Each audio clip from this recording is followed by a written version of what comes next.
უკვე შემდეგი პერიოდი ომი და გზა ჭუბერზე, რომელიც საკმაოდ რთული იყო. ჩამოვედი ვერტმფრენიდან და აფრენიდან რამოდენიმე წუთში ჩამოვარდა ვერტმფრენი, სადაც ჩვენი ოჯახის ძალიან ბევრი ნაცნობი ადამიანი ახლობელი იჯდა. ესე იმეორებდა, რომ ნეტა რამე თუ გამართლობს და ზუსტად იმ დღეს საერთოდ გაცივდა. თვალებს დავხუჭავ ხოლმე, ვიძაბები, ყველაფერს ვაკეთებ იმისთვის, რომ ჩემი ძმის ხმა აღვიდგინო და ძალიან მენატრება ის ეზო ჩვენი და აი ეს ხმები. სოფლიო მოვიარე, მაგრამ მაინც ყველაზე ბედნიერი აფხაზეთში ვიყავი და რაც გავიარე რა გზას ილიამ რო პირველი ქამარი აიღო, პირველი რაც ვიფიქრე ჩემთვის და რაც გავიფიქრეს, რომ მეთქი ეს ყველაფერი ამათ ხილდა. სულ მქონდა ქართული სიმღერები ცეკვა ჩართული და აი ასე რაღაცნაირად ასე ზრდიდი გერმანიის სიყვარულში იზრდებოდნენ. მამა ჩემი წერა კითხვას ასწავლიდა და ვიტყვი თამამად, რომ არასოდეს არ წავსულ ვარ, არც პირველად ემიგრაციაში და არც ახლა იმ მიზნით, რომ უკან არ დავბრუნდები.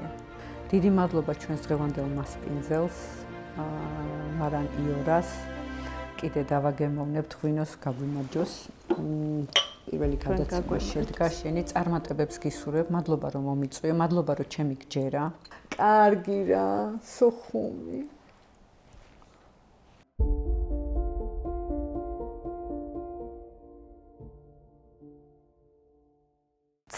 ძალიან დიდი მადლობა მინდა გადაგიხადო იმისთვის, რომ ხარ ჩემი პირველი გადაცემის სტუმარი, ჩემი საყვარელი რესპონდენტი, რომელიც ჩემთვის არის ერთ-ერთი სამაგალითო ქალი, რომელიც ხარ სამაგალითო ქალი და ადამიანი. და ძალიან დიდი პატივია ამავდროულად ის, რომ შენ ხარ სწორედ ჩემი პირველი გადაცემის პირველი რესპონდენტი და საკმაოდ კარგი არის ისიც, რომ ჩვენ ასე განსხვავებულ არასტუდიურ, არასტანდარტულ გარემოში შევხვდით ერთმანეთს. ჩვენ ახლა ვიმყოფებით საგარეჯოს რაიონ სოფელ ნინოწმინდაში, მარან იორაში, რომელიც არის ჩვენი დღევანდელი გადაცემის მასპინძელი და ძალიან დიდი მადლობა მინდა გადაუხადო ამ არაჩვეულებრივ სივრცეს დღეს ჩვენი მასპინძლობისთვის და ესეთი მშვენიერი ღვინით გვიმასპინძლეს მთელი გადაცემის განმავლობაში, რომელიც დავაგებოვნეთ უკვე. მოდი გამოვუწყდეთ მაყურებელს და არის უგემრიელეს და განსაკუთრებული გემო აქვს. პირველ რიგში მე მინდა ჩვენს მაყურებელს ასევე ინგა უთხრა ის, რომ ჩვენ უკვე შევხვედრი ვართ მსგავს ფორმატში ერთმანეთს. ჩემი რესპონდენტი იყავი უკვე და ჩვენ გვქონდა რეპორტაჟი, რომელსაც საკმაოდ დიდი გამოხმაურება მოყვა. და ერთგვარი რაღაცა გამოწვევა არის, საკუთარი თავის კონკურენტი ვარ ახლა, იმიტომ რომ მინდა რომ იმაზე უფრო მეტად გავაცნო ჩემი გადმოსახედიდან მაყურებელს, შენი თავი თუმცა შენ სოფლიო გიცნობს და არა მარტო საქართველო, მაგრამ აი უფრო მინდა რომ კიდევ უფრო უშუალოდ და განსხვავებული და განსაკუთრებული იყოს ჩვენი დიალოგი და მე მახსოვს, როცა შენ ჩემი გადაცემის სტუმარი იყავი, პირველი ასეთი კითხვა დაგისვა, მაშინ რუბრიკა იყო ასეთი ემიგრანტებზე, რომ როგორ წარადგენდი საკუთარ თავს თქო და მაშინ ზუსტად ისე წარადგინე რეალურად, რაც იყო რუბრიკის ძირითადი შინაარსი. ახლა მაინტერესებს როგორ წარადგენს საკუთარ თავს. სადაც შენ უნდა მომიყვე ძირითადად შენი ამბავი. პირველ რიგში მივესალმები შენს მაყურებელს, გილოცავ ამ ახალ ფორმატს, დიდი მადლობა რომ მომიწვიე შენს გადაცემაში. ულევ წარმატებას გისურვებ. როგორ წარვადგენდი საკუთარ თავს? ინგა ბენდელიანი თოფურია, 4 შვილის დედა. ველოდები მეხუთე შვილიშვილს. მყავს წარმატებული შვილები. ჩვენი რაც მაშინ ჩავწერეთ და რამაც სხვათა შორის ძალიან ისეთი კარგი დადებითი ემოციები გამოიწვია ადამიანებში და ძალიან მიხარია ის, რისთვისაც ვილაპარაკეთ და რა მესიჯიც უნდა გაგვეგზავნა ემიგრანტი დედებისთვის და ზოგადად საქართველოსთვის, ვფიქრობ, რომ ძალიან კარგად მიიღო მაყურებელმა ეს ყველაფერი. რა შემიძლია საკუთარ თავზე ვთქვა? ის, რომ ვაგრძელებ ბრძოლას, ვაგრძელებ კარგი გაგებით ბრძოლას, ვაგრძელებ ვიყო ადამიანი, რომელიც არასოდეს არ ჩერდება, რომელიც აკეთებს ყველაფერს თავისი შვილებისთვის, ოჯახისთვის და ამავდროულად აკეთებს ყველაფერს იმისთვის, რომ თავისი ქვეყანა ამაყობდეს ინგათი მისი შვილებით და რა ვიცი, გამაჩნია სახელმწიფოებრივი პასუხისმგებლობა, მოქალაქეობრივი თუ რაც ქვია და უზომოდ ბედნიერი ვარ, რომ მე როგორც ადამიანი, როგორც დედა, როგორც ქალი ვუყვარვარ ქართველებს, რაღაც მომენტ ჩემთვის ეს იმდენად დასაფასებელია და პირიქით მადლობას გადაუხდიდი ყოველთვის ყველა ადამიანს ამ სიყვარულისთვის და მაქსიმალურად ვცდილობ, რომ არ გავჩერდე და ვიყო ამ სიყვარულში, აი ასე, სულ ძიებაში და სულ რაღაცა განვითარებაში. ეს ფანტასტიკურად გამოგდის და ახერხებ კიდეც და წვდომა და კავშირი საქართველოსთან ყველაფრის მიუხედავად, რომელსაც შემდეგ უკვე შევეხებით აუცილებლად არასდროს არ დაგიკარგავს. ერთ-ერთი ნათელი დასტური არის ამის ისიც, რომ სულ ახლახანს წიგნიც დაიწერა დედა და ილია, რომელიც მე წავიკითხე არც თუ ისე დიდი ხნის წინ და ძალიან დიდი შთაბეჭდილების ქვეშ ვარ ჯერ კიდევ. ამ წიგნში იყო ძალიან ბევრი ისეთი ემოციური დეტალი, რაზედაც მინდა რომ ჩვენ მთელი გადაცემის მსვლელობაში, ანუ მე მეგონა რომ ჩვენი პირველი ინტერვიუდან, ზოგადად მე ჩვენ დავმეგობრდით და ურთიერთობიდან რაღაცა ეტაპზე გიცნობდი, თუმცა წიგნში მაინც ვიპოვე დეტალები, რამაც კიდევ უფრო დადებითად გამაუცა შენთან მიმართებაში, იმიტომ რომ რამდენი რამე შეუძლია თურმე ერთ ადამიანს, ქალს, დედას და ეს იყო ჩემთვის ძალიან ესეთი მნიშვნელოვანი დეტალები, რომელსაც მინდა შევეხოთ, მაგრამ სანამ ამ დეტალებზე გადავალთ, მინდა რომ თავიდან დავიწყოთ შენი ამბის მოყოლა და მინდა რომ მომიყვე აფხაზეთზე, შენს ბავშვობაზე და პერიოდზე ომამდე.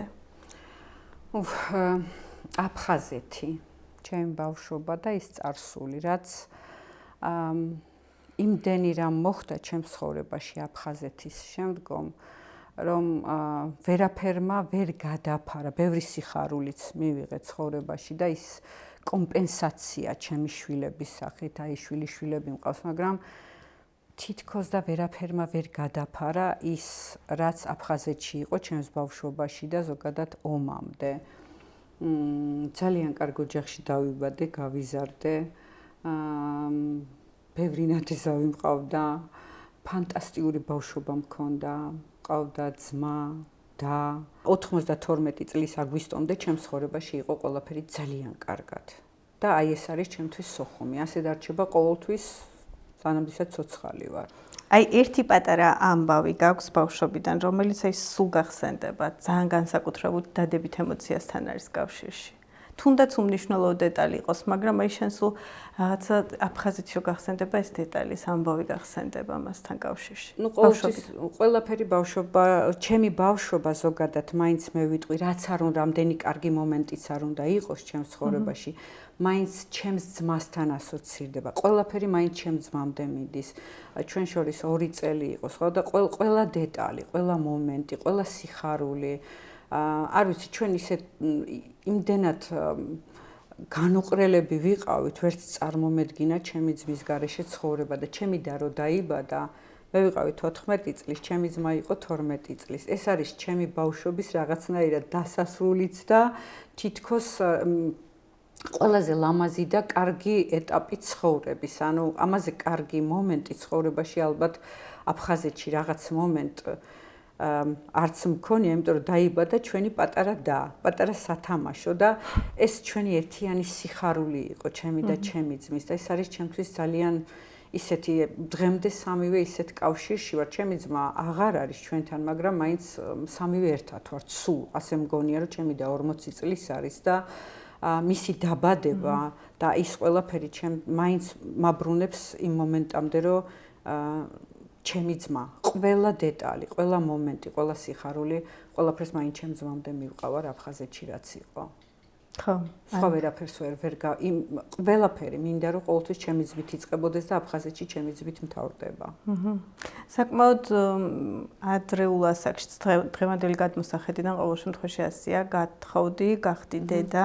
უკვე შემდეგი პერიოდი, ომი და გზა ჭუბერზე, რომელიც საკმაოდ რთული იყო. ამბავი, რომელიც იქ მოისმინე, იქ ნახე და არასოდეს არ გტოვებს და არ გავიწყდება. ალბათ ძალიან ბევრი იყო, რთულიც ძალიან ბევრი იყო და გახსენებაც რომ რთული იქნება ახლა, მაგრამ ეს თათქმელად ძალიან ადვილია ხო ამ ყველაფრის. ამდენი წელი გავიდა და ნახე და ერას გეტყვი თითქოს მე თვითონ ყოველდღე ახალ-ახალი ისტორიები მახსენდება. შენ გონია რომ ამდენი წლის განმავლობაში რაც უფრო დრო გადის, მით უფრო თითქოს ქრონოლოგიურად, აი ზოგჯერ ხდება ხომ თუნდაც წიგნი. ის კი არა რომ მე დამჭირდა რაღაც ის გახსენება, არა პირიქით. იმდენად ახალ-ახალი რაღაცები ტივტივდება, რაც შეიძლება 5 წლის წინ არც მახსოვდა, მაგრამ აი დღეს აი ეს ხომ ესე იყო. რა იყო რა შემიძლია ვთქვა ტკივილი და ძალიან რთულია რომ ბევრჯერ მithქვამს რა ცუდია რომ ხატვა არ ვიცი რომ შემეძლოს ამის დახატვა რას ხედავს ჩემი თვალები როგორ არის ეს ყველაფერი რაც იქ გავიარე აი ესეთ ფერებში რა ფერია ის პერიოდი შავ-თეთრიც არ არის ქაოსურია რაღაცა ვერც ავხსნი ფერადი ნამდვილად არ არის, მაგრამ აი ესე შემიძლია ვთქვა, რომ ქაოსურია, აი რაღაცა, პირამიდები, რაღაც ძალიან ვღელავ ხოლმე, როდესაც ჭუბერს ვიხსენებ, იმიტომ რომ როდესაც 2 წლის ბავშვი მოყავს და პატარა მარიამი, რომელიც 6 თვის გახდა კარვებში, ის რომ შენ მარტო არ ხარ, არ გაწყნარებს. იმდენი 1000 ადამიანი ხო მოდის და რო ფიქრობ რომ მე ხო მარტო არ ვარ, მაგრამ ეგრე არ არის. ეს შენ არ პირიქით უფრო ღელა, უფრო ნერვიულობ, რომ შენ მარტო არ ხარ, ამდენი ადამიანია და ამდენ ადამიანს გადარჩენა უნდა. ყველას გადარჩენა უნდა. ყველას უნდა სამშვიდობოს მისვლა. ყველას უნდა ლუკმაპური და გათვითცნობიერებული გაქვს, რომ ის ლუკმაპურიც პრობლემა არის, არ არის. არ შველა არის, ფიზიკურად პრობლემა არის. დღეს ახლა 21 საუკუნეში 2025 წელს სადმე რამე კატასტროფა რამე ხდება დღესაც კი პრობლემა არის რომ ადამიანები დროულად გამოიყვანონ და სადღაც ჭუბერზე სვანეთში მოდიხარ მთებში როდესაც შენი სახელმწიფო იმდენად დასუსტებულია არ ქონდათ ფიზიკურად რესურსი ხო მოდი ვთქვათ და იცი რომ თუ გადარჩები ისევ შენ თვითონ უნდა გადარჩე და მადლობა იმ ხალხს ვინც სვანეთში ხელს გვიწვდიდა და რაღაცნაირად გვეხმარებოდა რომ გადარჩენილ ვიყავი. თუ დღეს ცოცხლები ვართ, მადლობა იმ ადამიანებს და მადლობა იმ ჩვენ შინაგან მებრძოლ სულს, რომ გადარჩენა გინდა. რა უნდა ვთქვა?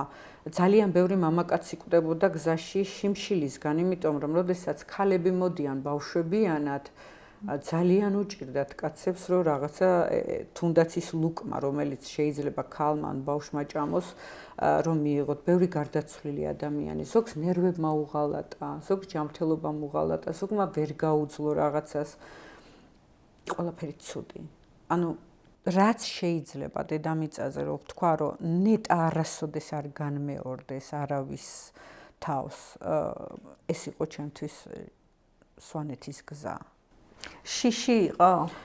იცი რა არის იმ თუ მაგ დროს არ არის? ყველაფერი იყო შიშის გარდა. ხო არა? იმიტომ რომ უბრალოდ მიდიხარ და ერთადერთი ფიქრობ მე ერთადერთი შიში, როდესაც ჩემ რაღაცნაირად ამომიტივტივდებოდა და ხოც გული რო ამოგდის, მარიამი რომ მომყავდა ესე. ბავშვების ასაკი რამდენი? მარიამი 6 თვის გახდა კარვებში, უკვე მე რამდენად სულ 12 დღე მოვდიოდით.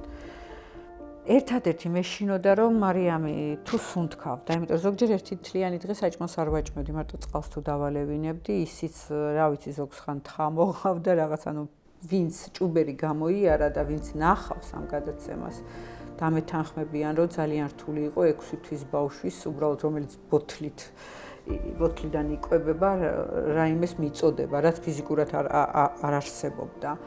და იყო ხოლმე რომ თლიანი დღე დილიდან რომ დავიძრებოდით საღამომდე არც ვუყურებდი უბრალოდ მივადებდი ესე ცხვირს თუ სუნთქავდა და სულ ვფიქრობდი გზადაგზა ბევრი ბავშვი იღუპებოდა ქალები კაცები და სულ იმის შიში მქონდა ვაი თუ რამე დაემართა რომ რა მოხდება მერე და აი შეგნებულად არ ვუყურებდი რომ მეთქი ხო ცოცხალია თუ არ არის მაშინ მაინც ჩემთან იქნება აი ეს თორე შენ თვითონ მიდიხარ რაღაცნაირად ეს ჩემთვის და ყველა ვინც მანდ გადმოდიოდა ყველა დამეთანხმება ალბათ ყველას თავიანთი შვილების ეშინოდათ თორემ რაღაცნაირად მიყვები იმ დინებას და მიდიხარ ისიც არ ვიცოდით სად მივდიოდით სიმართლე გითხრა იმიტომ რომ ჭუბერზე იყო მაგრამ მე სად მიდიხარ ისიც არ იცი სადგელოდებიან საერთოდ. წლის და 8 თვის მარიამზე ფეხმძიმედ ვიყავი, როცა მათი მამა ჩემს ძმასთან ერთად გიორგი გარდაიცვალა და მარიამი მერე დაიბადა გიორგის გარდაცვალებიდან. შემდგომ აი ეს მარიამის დაბადება რატომღაც ის კი არა რომ რაღაც დაგავიწყდება, უბრალოდ ფიქრობ რომ ახალი სიცოცხლე დაიბადა და აგრძელებს ცხოვრებას, მაგრამ სამწუხაროდ მარიამი თბილისში რო დაიბადა, მოგვიწია აფხაზეთში ისევ დაბრუნება, რადგანაც ხელშეკრულება დადეს ომის შეწყვეტაზე. სექტემბერში სკოლა უნდა დაწყებულიყო და რაღაცნაირად დავიჯერეთ ეს ყველაფერი, თუმცა ყველაფერი ჩაიკეტა ისე რომ ბოლო გზა იყო აფხაზეთის სვანეთი და მადლობა უფალს რომ იმდენი 1000 ადამიანი გადარჩა და რომ არა ის გზა ვერც ერთი ცოცხლები ვერ გამოვიდოდით იქედან. და ის გადარჩენა ხო გადარჩენა ქვია და გამართლებაც ხო ერთგვარი, როდესაც ვერტმფრენში უკვე ასული უკან დაბრუნდი, აი ეს ეპიზოდიც რო გაიხსენო, ანუ კი ეს ერთ-ერთი პირველი გამართლება იყო შენთვის სიცოცხლის გადარჩენის. არა, ერთ-ერთი პირველი არ იყო, იმიტომ რომ როდესაც ჩვენ დავბრუნდით, როდესაც ხელშეკრულება დაიდო, დავბრუნდით, მე უცებ რომ დაიწყო ეს ყველაფერი, ერთადერთი თვითმფრინავი აგვისტო იყო 27 აგვისტო, ვთქვით რომ გავალთ, წავიდეთ ბავშვებიანად, იმიტომ რომ რაღაცა ძალიან ცუდად დაიწყო ისევ. 28 აგვისტო რო თენდებოდა, არასოდეს არ მithქვამ საჯაროდ, ღვთისმშობელი დამესიზმრა. და უბრალოდ ესე დამესიზმრა და მითხრა რომ შენ გადარჩები, იმიტომ რომ შენ ამას იმსახურებ. მე არასოდეს არ ვიყავი სიმართლე გითხრათ, რომ ესე კი წამს ყველაფრის მორწმუნე ვარ, მაგრამ ალბათ ძალიან ახალგაზრდა ვიყავი იმისთვის, რომ რაღაც გამეთავისებინა ამ დონემდე, რომ შეიძლება ღვთისმშობელი გამოგეცხადოს და გეწინასწარმეტყველოს რაღაც. და დილით 28 აგვისტოს ერთადერთი თვითმფრინავი იდგა ბაბუშერის აეროპორტში, რომელსაც გადაყავდა დაჭრილები. ამ თვითმფრინავს მიადგეს ტრაქტორი და იქედან ავედით ქალები და ბავშვები. და როდესაც უკვე დაჭრილები იყვნენ, სხვათა შორის და არც დასაჯდომი არ იყო არაფერი, უბრალოდ დაბლა უნდა დამჯდარ ვიყავით ქალები, ბავშვები ამ დაჭრილებთან და როდესაც ასაფრენ ბილიკზე უკვე დაიძრა ჩვენი თვითმფრინავი და ესე წამოვიდა სოჩიდან მომავალი თვითმფრინავი ჩამოაგდეს. და პირდაპირ დავინახეთ, როგორ ჩამოაგდეს ეგ თვითმფრინავი, მან ძალიან ბევრი ქალი, ბავშვი, ჟურნალისტები იყვნენ. და ეს ჩვენი თვითმფრინავი მოტრიალდა და გაჩერდა ბაბუშერის აეროპორტში და ეგ იყო ბოლო მცდელობა, რომ ასე მშვიდობიანად გავფრენილ ვიყავით და წავსულ ვიყავით. მშვიდობიანად ქვია ის, რომ გაგვესწრო, რასაც ქვია. მერე ჩაიკეტა ყველაფერი და ვიფიქრე, რომ აი ღმერთმა გადამარჩინა, ღვთისმშობელმა გადამარჩინა და ღმერთს უყვარვარ. და უკვე სვანეთში ერთადერთი ვერტმფრენი, რომელიც ჩამოვიდა და ჰუმანიტარული დახმარება ჩამოიტანა პური და რაღაც საკვებები, სხვათა შორის თუ არ ვცდები, ალიკა კორძაია იყო ესეთი, მან გამოაგზავნა ეს პროდუქტები და ვერტმფრენით უკან უნდა წაეყვანათ ქალები და ბავშვები. ავედი იმ ვერტმფრენში ჩემ შვილებთან ერთად და ჩემი 6 წლის დასთან ერთად. როდესაც დაიხურა კარები, მამა ჩემი, და დედა ჩემი იდგნენ, აი ხო იცი რომ გემუდარებიან, რომ ჩამოდი. და თქვეს რომ რადგანაც მოვდივართ, მოდი ყველა ერთად წავიდეთ. არ ვიცი, გულმა უგზნო თუ რა მოხდა, მშობლის ინსტინქტი, უბრალოდ ასე მოუნდათ. დაემორჩილა ეგრევე. და ხმა არ მომიღია, ჩამოვედი, რა თქმა უნდა, ძალიან მეწყინა. მე რაღაცნაირად ვერ მივხვდი. მეთქი ბავშვებიანად, ამხელა გზა უნდა გავიაროთ, ამდენი დღე უნდა ვიაროთ. ჩამოვედი ვერტმფრენიდან და აფრენიდან რამოდენიმე წუთში ჩამოვარდა ვერტმფრენი, სადაც ჩვენი ოჯახის ძალიან ბევრი ნაცნობი ადამიანი ახლობელი იჯდა და ყველაზე ცუდი სანახაო, ბევრი ცუდი კადრი ვნახე აფხაზეთის ომში, მით უმეტეს ჩემი ძმის გარდაცვალების მომენტს თუ გავიხსენებ, ამაზე უარესი რა უნდა ნახო, მაგრამ ეს იყო საშინელი სანახაობა. ეს კადრები რო ამოშალო გონებიდან, ბევრჯერ ვცდილობ რაღაცები დავბლოკო, მაგრამ ყოველთვის როდესაც ყველაზე კარგად ვარ, რატომღაც ზუსტად აი ვუბრუნდები იმ კადრებს, რაც ყველაზე ცუდი იყო ჩემს ცხოვრებაში, იმიტომ რომ შეიძლება ამითი საკუთარ თავსაც ვეუბნები იმას, რომ არ დაივიწყო ის ხალხი. რატომღაც ხო არის ეს მომენტი, რომ აი მშვიდად უნდა იყო რაღაცები დაბლოკო, მაგრამ ყველაფერი რომ დავბლოკო, გამოდის რომ ბევრ ადამიანს ვივიწყებ და რატომღაც არ მინდა მათი დავიწყება. თან რამდენიმე წუთში გაქრა ბევრი ადამიანი დაიფერფლა და ძალიან ცუდი დასანახი იყო, არც მინდა თუ ოდესმე მომეცემა საშუალება სიამოვნებით ავიდოდი იმ ადგილას და აი დავჯდებოდი და გავაანალიზებდი ყველაფერს რა მოხდა, როგორ მოხდა და როგორ გავუძელით ამ ყველაფერს ფიზიკურად.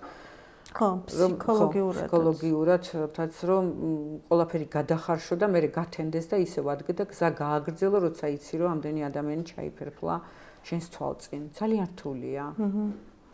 ხო.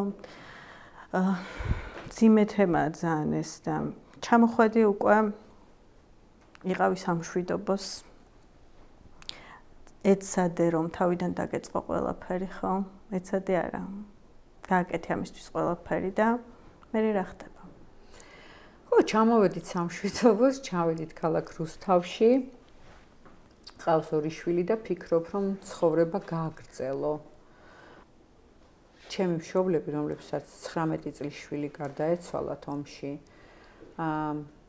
ყველაფერს აკეთებდნენ იმისთვის, რომ მე 21 წლის გოგო, რომელსაც ომში ესეთი საშინელი რაღაცა შეემთხვა, რომ დაქვრით და ძმა მოუკვდა, შვილი მერე შეეძინა.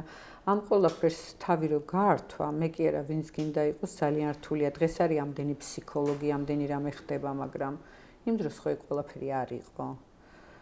ჩემი ფსიქოლოგები, ჩემი მეგობრები, ჩემი ექიმები, სულის ჩამდგმელები იყვნენ ჩემი მშობლები. კონკრეტულად დედა ჩემი, იმიტომ რომ დედა მაინც სხვა ფენომენია, ხო?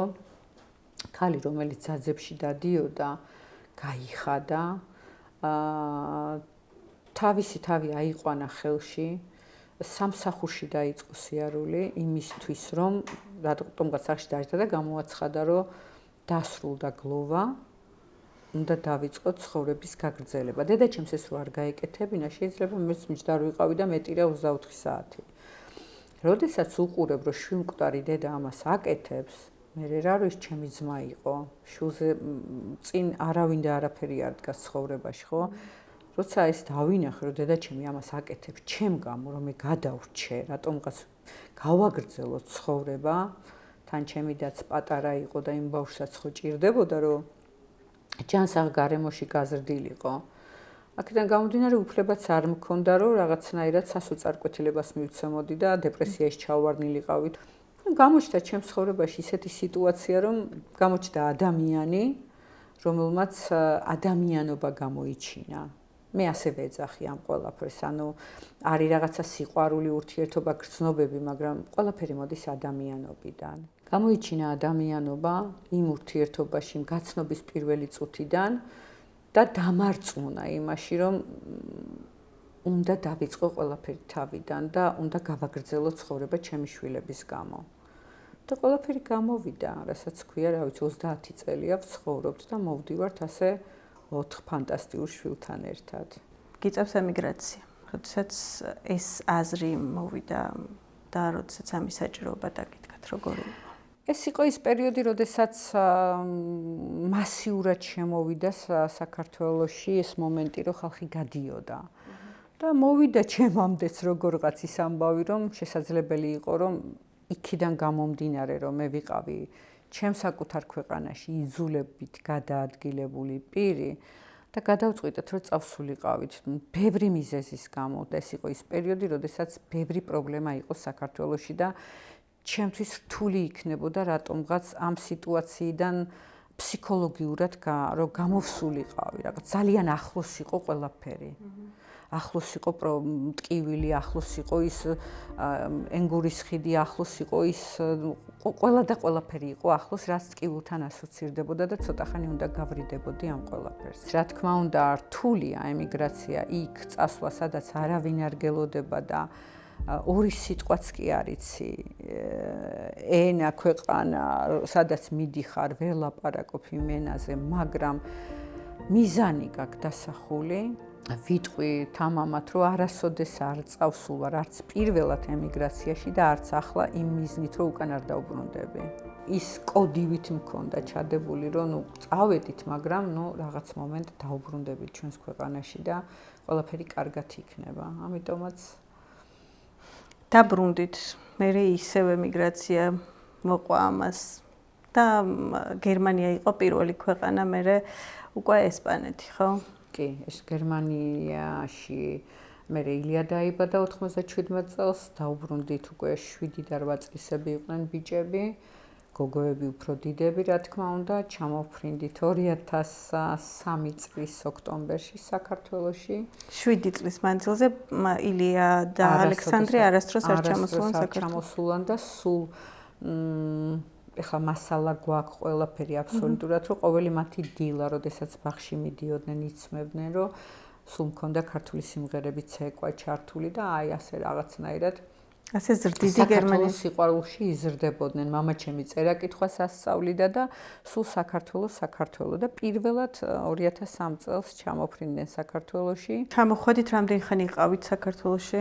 2003 წლიდან 2007 წლამდე ვიყავით მე და ჩემი მეუღლე. ბავშვებთან ერთად და ბავშვებთან ერთად და მე 2012 წელს უკვე ბიჭები წავიყვანეთ ესპანეთში. იქიდან გამომდინარე, რომ გოგოებმა მარიამი სტუდენტი იყო, ანა დაოჯახდა და რატომღაც ვერ ჩავჯექით იმ დროში, რომ 4-ვე წაგვეყვანა. წახვედით თავიდან ბავშვების გარეშე, ხო, მეუღლესთან ერთად. ეს კიდევ ერთი დიდი სირთულე, როდესაც გიწევს დატოვო და თან მერე ომი დაემთხვა 2008 წლის. კიდე ომი დაემთხვა. კი, სამწუხაროდ. და კიდე ძვირფასი ადამიანები ყავს იქ ცხელ წერტილში. სამწუხაროდ. ძალიან რთულია. რო როდესაც წავედით მე და ჩემი მეუღლე, რატომღაც გვეგონა, რომ ძალიან მალევე წავიყვანდით ბავშვებს, მაგრამ ვერ ხერხდება ესე, შენ რო გინდა ისე არ არის. შენ სირთულეებთან იქიდან გამომდინარე, რომ მოწყვეტილი ხარ, ვერ ელაპარაკები, კვირაში ერთხელ გაქვს კომუნიკაცია მხოლოდ ბავშვებთან და გატყობინებენ, რომ ომი დაიწყო. რამდენამეს უნდა გაუძლო ადამიანმა და გაგიჟდი თუ გინდა, რაც გინდა ის გააკეთე. უკან ვერ მიდიხარ, იმიტომ რომ საბუთები არ გაქვს.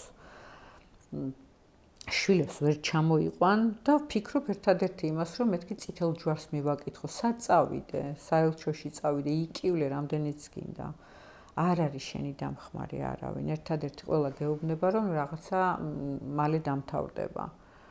და ჩემი ბავშვები გორში იყვნენ სხვათა შორის, ანა და მარიამს მან სოფელი აქვს და ბიჭებიც მანდ იყვნენ და გორში იყო ეპიცენტრი.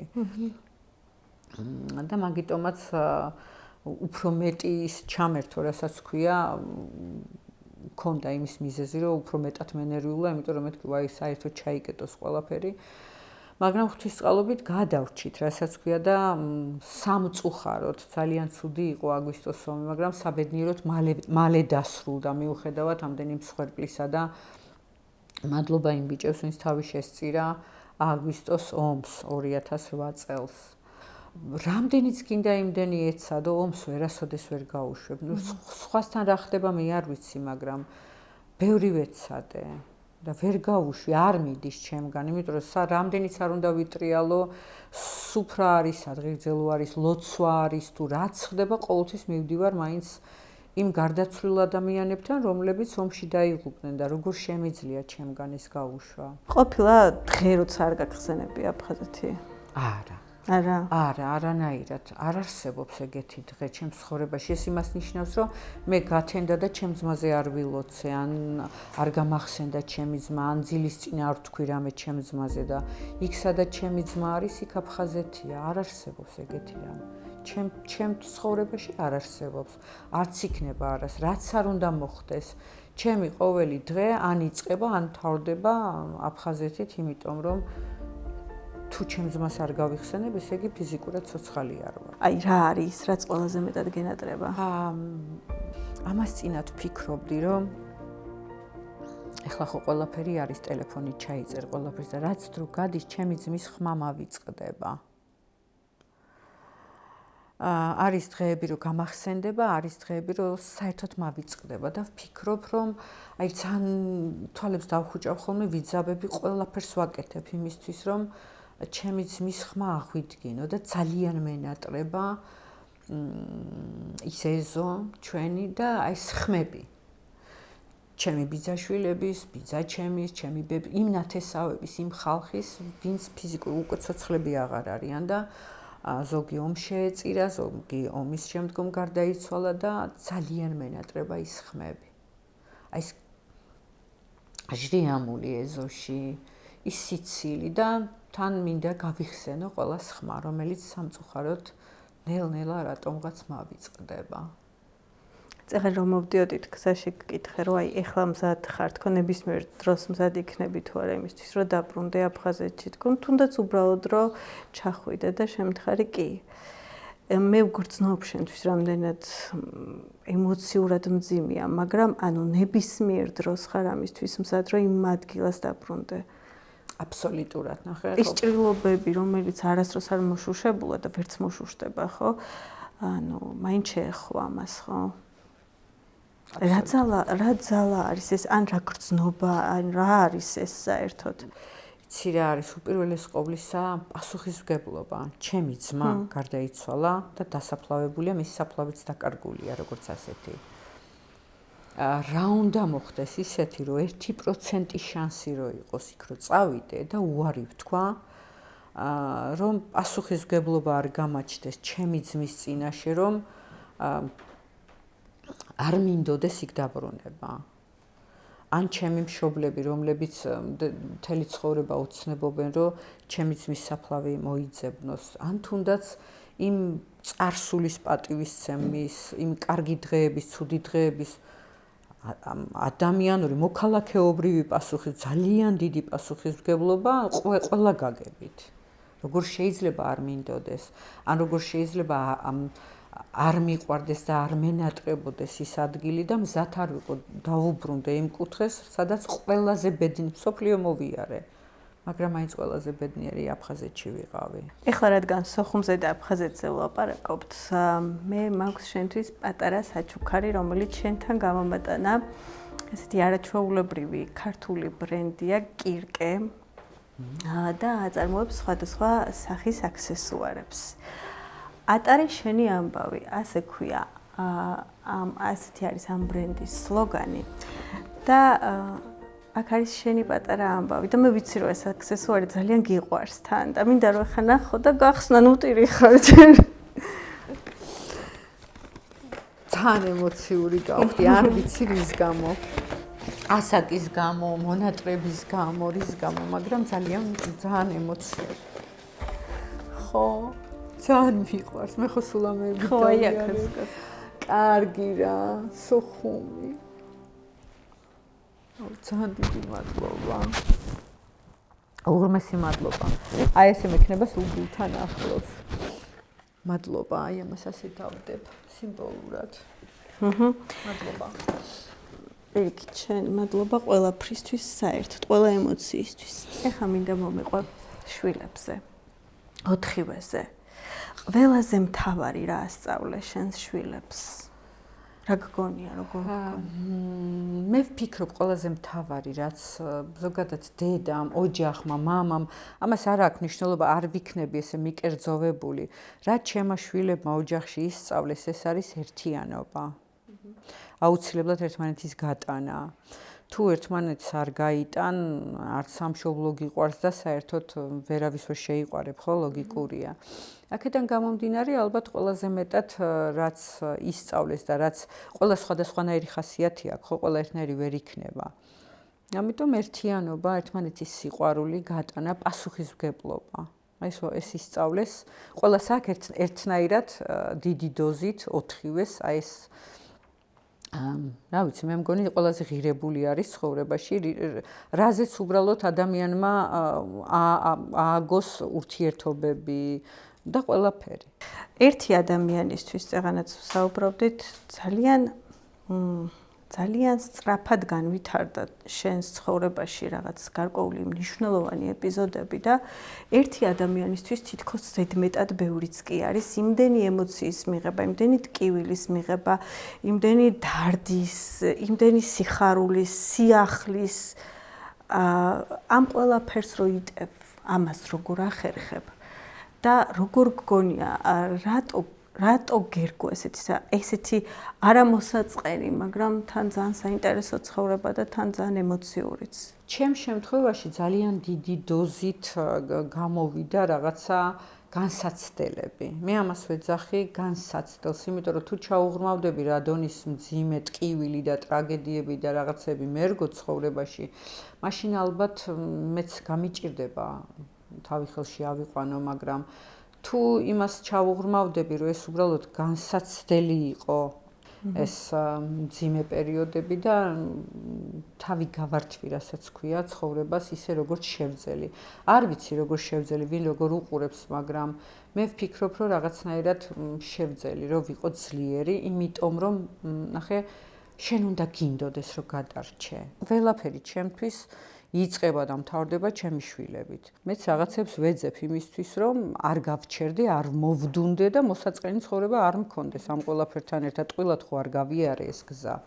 რაღაცისთვის ხო გადავრჩი.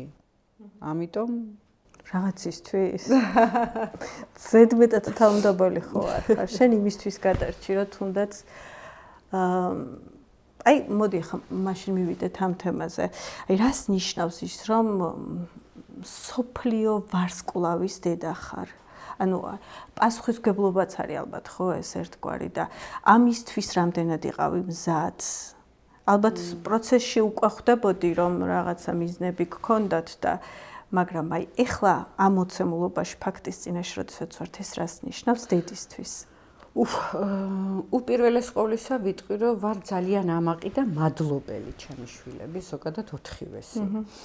როდესაც კონკრეტულად მსოფლიო ჩემპიონზე მიდის საუბარი, ისევ და ისევ ძალიან ბედნიერი ვარ, ამაყი ვარ, რა თქმა უნდა და ყოველთვის ვიტყვი იმას, რომ როგორც შვილი უნდა იყოს, შვილები, მშობლების მადლიერები, ძალიან დიდ მადლიერებას გამოვხატავ ჩემი შვილების მიმართ და ილიას მიმართ მით უმეტეს ყველა დედას ვუსურვებ თავაწეულმა და ამაყმა იაროს. ალბათ რაც გავაკეთე ცხოვრებაში და სულ ვეუბნები ესეთი ესპანური სიტყვა, რომ ანუ ეს ამად ღირდა, რაც გავიარე რა გზაც ილიამ რომ პირველი ქამარი აიღო, პირველი რაც ვიფიქრე ჩემთვის და რაც გავიფიქრე ეს რომ მეთქი ეს ყველაფერი ამად ღირდა. სიამაყე, პასუხისმგებლობა, ნახე დღეს ყველაფერი არის ძალიან ადრე სხვანაირად იყო და დღეს ყველაფერი ძალიან სწრაფად ხდება ცხოვრებაში, თითქოს უნდა ვირბინოთ იმისთვის, რომ რაღაცებს დავეწიოთ და პლუს კიდე ძალიან ხელმისაწვდომია ყველაფერი. ადრე შეიძლება მსოფლიო ჩემპიონის დედა არის თუ ზოგადად სოციუმი, ну რატომღაც ერთმანეთისგან გამიჯნული იყო ბევრი მიზეზის გამო და დღეს როდესაც ბენ რაოდენობის ადამიანი გწერს, სოფლიოს ყველა კუთხიდან, ყველა მადლობას გიხდის.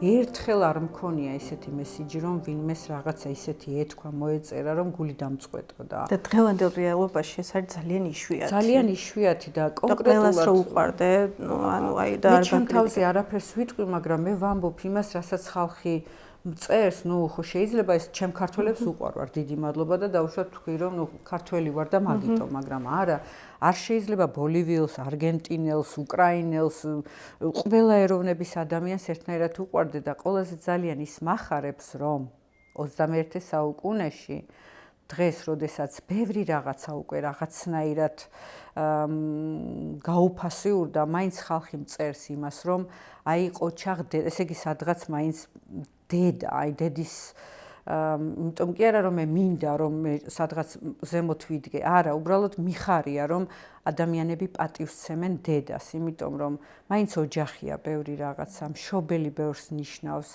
და ყველა ეროვნების ადამიანი რომ მიდის იქამდე რომ მიწერონ დედას რომ მადლობა რომ თქვენ სოფლიოს ასეთი შვილი გაუზარდეთ, მახარებს. რა არის მთავარი წარმატების საიდუმლო ამ ბიჭებში, ილიასში და ალექსანდრეში? შენი აზრით? იცი რა არის აისახეს მიზანი და თქვენს ჩვენ გავხდებით სოფლიო ჩემპიონები. ამას ამბობდნენ. ჩვენ გავაკეთებთ ასე.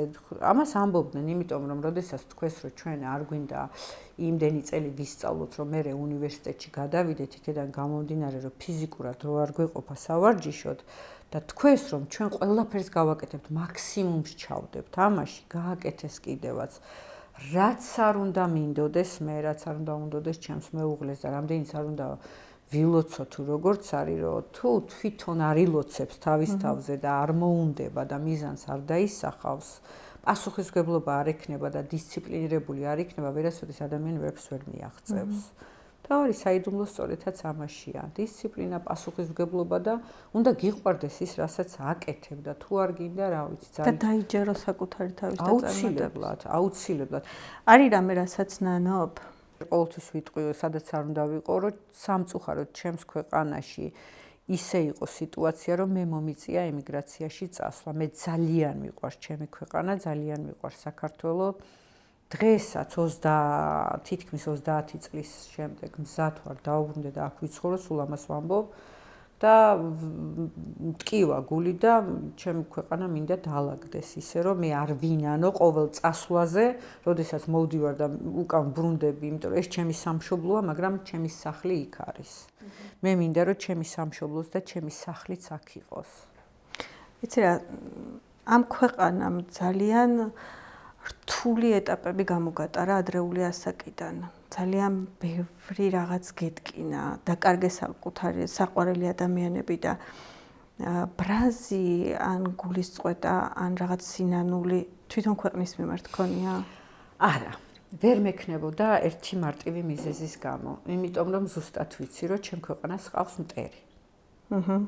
როდესაც ყავს მტერი, როგორ უნდა გაუბრაზდე ჩემს ქვეყანაზე? ჩემმა ქვეყანამ რა უნდა განახე, მშობელი შვილს აძლევს იმდენს, რამდენიც შეუძლია.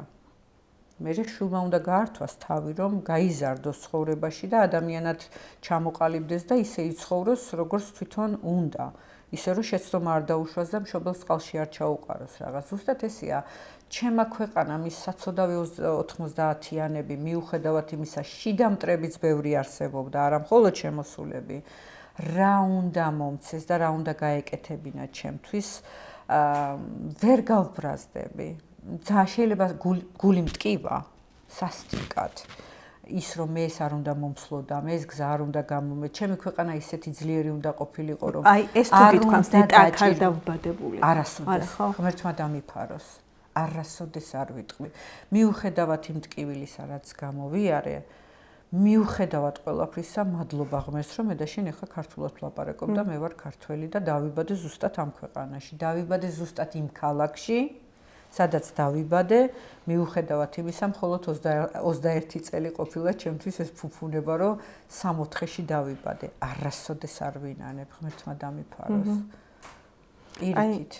ბედნიერი ვარ, რომ აქ და საქართველოს მოქალაქე ვარ, საქართველოში დავიბადე და კონკრეტულად სოხუმელი ვარ. რა არის შენთვის მთავარი გამარჯვება? ჩემთვის მთავარი გამარჯვება არის ზუსტად ის, რომ ეხლა ამ წუთას აქ ვზივარ და ვლაპარაკობ იმაზე, რაც გავიარე, რა მოცემულობაშიც ამ წუთას ვიმყოფები და სოფლიოს ვაჩუქე ისეთი ადამიანები, ვისიც არ მრცხვენია, ვისაც სარგებელი მოაქვს ყველასთვის და იმიტომ კი არა, მე ხლა არ ვლაპარაკობ მხოლოდ როგორც დედა, ვლაპარაკობ ადამიანი, რომელმაც იცის, რომ ალექსანდრეზე, ილიაზე, მათ მაგალითზე შეიძლება ძალიან ბევრი ახალგაზრდა თაობები გაიზარდონ და ამაზე მეც ვერაფერს ვერ გავუკეთებდი პირადად მე ვერავის ცხოვრებაში, რომ როდესაც სამაგალითოს ზრდი ადამიანებს და ეს არის ძალიან დიდი გამარჯვება იმაზე, რაც იყო ჩემს ცხოვრებაში. გავიმარჯვე და ესეთი სარგებელი მოუტანე სამყაროს. პირველი ბრძოლა იყო, რომელსაც ესწრებოდი შენ ილიასთან რომ მიდიოდი. ამ ბრძოლაზე შენ სახში შებრუნდი, შენთვის განსაკუთრებული ნივთი აიღე, რწმენით წაიღე და აი ამ მნიშვნელოვან ბრძოლას ესწრებოდი ამ ნივთთან ერთად ხელში. ეს არის ძალიან ძვირფასი შენთვის და ძალიან ესეთი რწმენას გაძლევ და ანუ აი ამაზე მომიყევი რა. ერთი არასაც წიგნის ფურცლიდან მაისური, რომელშიც ჩემი ძმა გარდაიცვალა. ეს არის ერთადერთი ამ მაისურს ვეძახი ცოცხალ ნივთს. იმიტომ რომ ჩემი ძმა იმ მაისურში გარდაიცვალა და ასე მგონია, რომ ის მაისური სუნთქავს. რატომღაც ასე მგონია. და კალიფორნიაში, როდესაც მიფრინავდით, წავიღე, მეთქი აი ეს არის ის, რაც მე ყველაზე მეტად მჭირდება ხატებთან, სანთლებთან ერთად.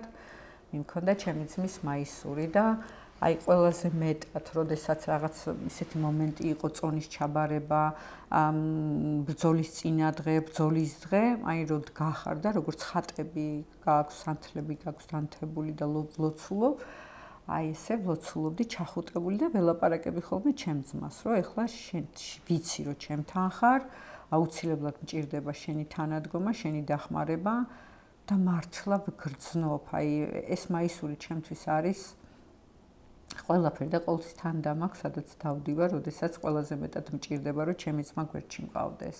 ბოლო კომუნიკაცია შენს ძმასთან, შენთვის ყველაზე მთავარ და ძვირფას ადამიანთან თუ გახსენდება.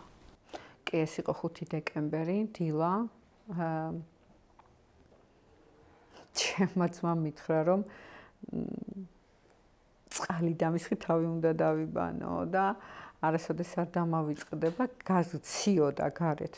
მაგრად და ჩვენ ხო აგარაგზე ვიყავით. ხო და რაღაცნაირად სულ ისე ჩაყოლილი მაქვს, ძალიან მცივანა იყო სხვათა შორის, აი სულ რაღაცნაირად ეგრე იყო და წყალს უროვა, სხამდი, ვაიმე ღმერთო ჩემო როგორ მცივა, ვაიმე ღმერთო ჩემო როგორ მცივა და ნეტა თუ რამე გამათბობსო. და ზუსტად იმ საღამოს გარდაიცვალა, ანუ და სულ რაღაცნაირად გულში ისე ხო იცი რომ გძინავს და ფიქრობ რომ აი ესე იმეორებდა რომ ნეტა რამე თუ გამათბობს და ზუსტად იმ დღეს საერთოდ გაცივდა. ასე რომ ძალიან ძნელია ჩემთვის კონკრეტულად მასთან ეს ბოლო კომუნიკაცია და სახლიდან რომ გავიდა არასდროს არ დამავიწყდება ესე მოიხედა და ეს თვალი ჩამიკრა საერთოდ. ხო. ეგ იყო ჩვენი ბოლო კომუნიკაცია. საბოლოო ჯამში მე მგონია რომ თითქმის ყველაფერზე ვისაუბრეთ, რასაც შეიძლებოდა რომ ამ ფორმატში ახლა ასე, თუმცა ბევრი რაღაც ჯერ კიდევ სათქმელი არის და მე დარწმუნებული ვარ რომ შენ აუცილებლად დაწერ წიგნს, სადაც კიდევ უფრო დეტალურად და დაწვრილებით მოყვები იმ გზაზე, რომელიც გაიარე. ასე ერთ გადაცემაში ინგას ისეთი ცხოვრება აქვს მეგობრებო გავლილი რომ ძალიან გამიჭირდებოდა რომ მეჩვენებინა და მოგვეყოლა ჩვენ, მაგრამ მე მაინც მგონია რომ ეს ინტერვიუ შედგათ, ხო? პირველია თან და არ ვღელავ თქო, არ ვიტყვი, როგორ არ ვღელავ, ძალიან დიდი პასუხისმგებლობა არის, იმიტომ რომ შეიძლება ბევრი წელი ამ საქმეს ვაკეთებ, მაგრამ ასე პირდაპირ, პირისპირ შენთან ერთად გავბედე პირველად და ემარა ჩვეულებრივ სივრცეში და გარემოში. კიდევ ერთხელ ძალიან დიდი მადლობა მინდა ვუთხრა იორას, იმისთვის რომ მარან იორას არის ჩვენი მასპინძელი და რამე ხوار დაგჭა სათქმელი, რამე ხوار გინდა ჩემს. მადლობა მინდა მოუხადო ყველა იმ ადამიანს, ვისაც უყვარვართ. ჩემთვის დიდი პატივია სიყვარული. რაც ძალიან დიდი ფუფუნებაა ჩემთვის იმ დოზით სიყვარული, რა დოზითაც უყვარვარ ადამიანს, კონკრეტულად საქართველოში როგორც უყვარვართ. დიდი მადლობა ჩვენს დღევანდელ მასპინძელს, მარან იორას. კიდე დავაგემოვნებთ ღვინოს გაგვიმარჯოს. პირველი გადაცემა შედგა შენი წარმატებებს გისურვებ. მადლობა რომ მომიწვიე, მადლობა რომ ჩემი გჯერა. პირიქით. მადლობა რომ мотиваციას მაძლევ და სულ მიბიძგებ იმისკენ რომ წიგნი რაღაცა კიდე დავწერო, არ გპირდები, მაგრამ შევეცდები და ვიცი რომ ძალიან წარმატებული იქნება შენი ეს პროექტი, რასაც ძალიან კარგად ართმევ თავს და წარმატებები ყველა ქართველს მის თავის საქმეს გულით აკეთებს და სიამაყით დააქვს საქართველოს მსოფლიოში ყველგან. мотиваცია შენ ხარ ჩემი და ძალიან დიდი მადლობა შენ. და ძალიან დიდი მადლობა ჩვენს მაყურებელს, რომელმაც ბოლომდე უყურა ამ გადაცემას. გაგიმარჯოს.